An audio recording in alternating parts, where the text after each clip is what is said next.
एक गांव में लोकेश अपने पिता के साथ रहता था। उसकी मां का स्वर्गवास हो चुका था। लोकेश के पिता रामेश्वर उसे पढ़ा लिखा कर बड़ा आदमी बनाना चाहते थे। यही उसकी मां का भी सपना था, जिसे पूरा करने की कोशिश दोनों बाप बेटे जी जान से करते थे। लोकेश का स्कूल बहुत दूर था, बीच में जंगल पड़ता था। वह सुबह जल्दी घर से निकलता था और जंगल के रास्ते स्कूल जाता था।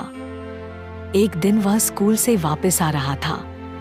सुनसान जंगल में उसे कुछ आवाज सुनाई दी। वह डर गया, लेकिन हिम्मत करके आगे चलता रहा। लड़के कहाँ जा रहा है? लोकेश डरते डरते, तुम कौन हो? मैं इस जंगल का भूत हूँ। बहुत दिन से तुझे देख रहा हूँ। तुझे डर नहीं लगता? गांव वाले मेरे डर से इस जंगल में नहीं आते। डर तो लगता है, लेकिन स्कूल जाने का यही एक रास्ता है। दूसरे रास्ते से नदी पार करके जाना पड़ता है, और नाव वाले को देने के लिए मेरे पास पैसे नहीं हैं। खबरदार, जो कल से इस रास्ते से आया मैं तुझे खा जाऊंगा। लेकिन मुझे मारकर तुम्हें क्या मिलेगा? इस जंगल में मेरे अलावा कोई और नहीं रह सकता। मैं कौन सा यहां रहने आया हूं? मैं बस दिन में 2 बार यहां से गुजरता हूं। तुझे मुझसे डर नहीं लगता? डर तो लगता है, लेकिन मैंने अपनी मरती हुई मां से पढ़ लिख कर बड़ा आदमी बनने का वादा किया था। उसके लिए मैं कुछ भी कर सकता हूं। भूत को उस पर तरस आ जाता हूँ।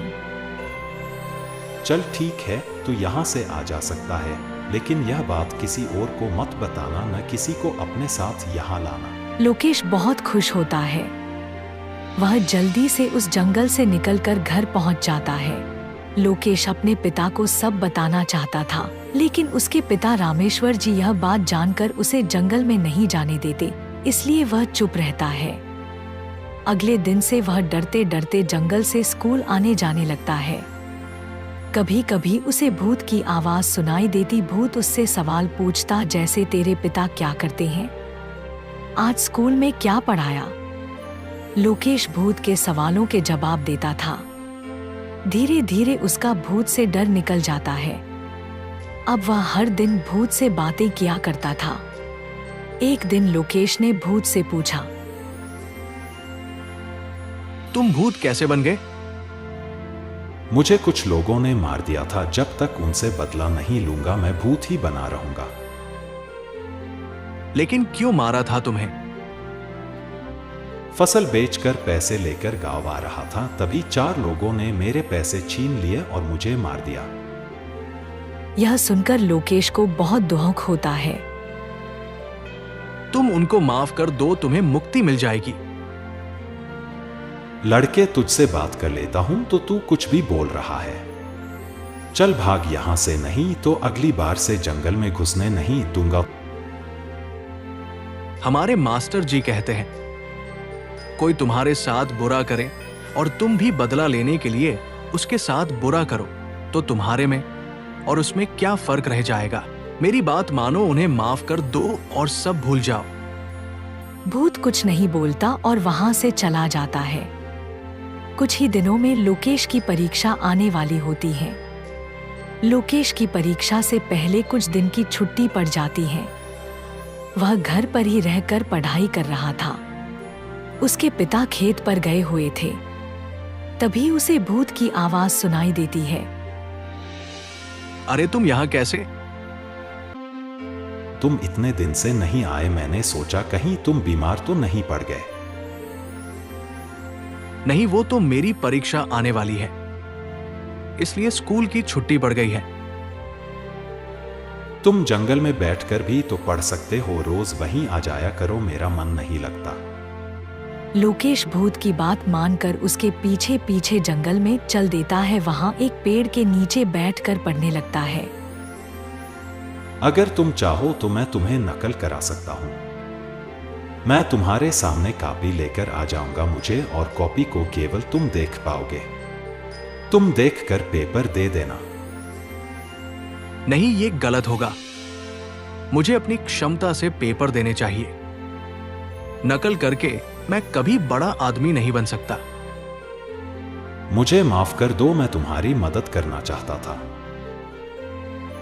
अगर तुम मदद करना चाहते हो तो सुनो, उन लोगों को माफ कर दो और मुक्त हो जाओ। भूत वहां से चला जाता है। कुछ देर में लोकेश भी घर आ जाता है। अगले दिन लोकेश के घर पर कुछ लोग आए थे जो उसके पिता से बात कर रहे थे। बाद में वे लोग चले जाते हैं। लोकेश, पिताजी ये कौन थे? सब गुंडे थे। इन्होंने एक आदमी के पैसे छीनकर उसे मार दिया था। ये बता रहे थे बहुत दिनों से परेशान थे, न खा पाते थे न सो पाते थे। लेकिन कल वही आदमी इनके सपने में आकर बोला कि रामेश्वर जी के बेटे लोकेश के कारण मैं तुम्हें माफ कर रहा हूं। तब से ये चारों हमें ढूंढ रहे थे। अब चारों जाकर पुलिस स्टेशन में पेश होने जा रहे हैं। पता नहीं ये हमें कैसे जानते हैं। लोकेश अपने पिता को सारी बात बताता है, जिसे सुनकर उसके पिता पहले तो डर जाते हैं, लेकिन जब वे शांति से सारी बात सोचते हैं तो लोकेश को लेकर जंगल में पहुंच जाते हैं।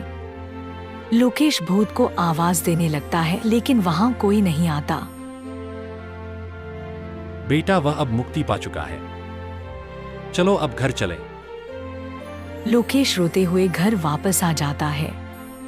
यह बात पूरे गांव में फैल जाती है। अब गांव के लोग बिना किसी डर के उस जंगल से आने जाने लगते हैं।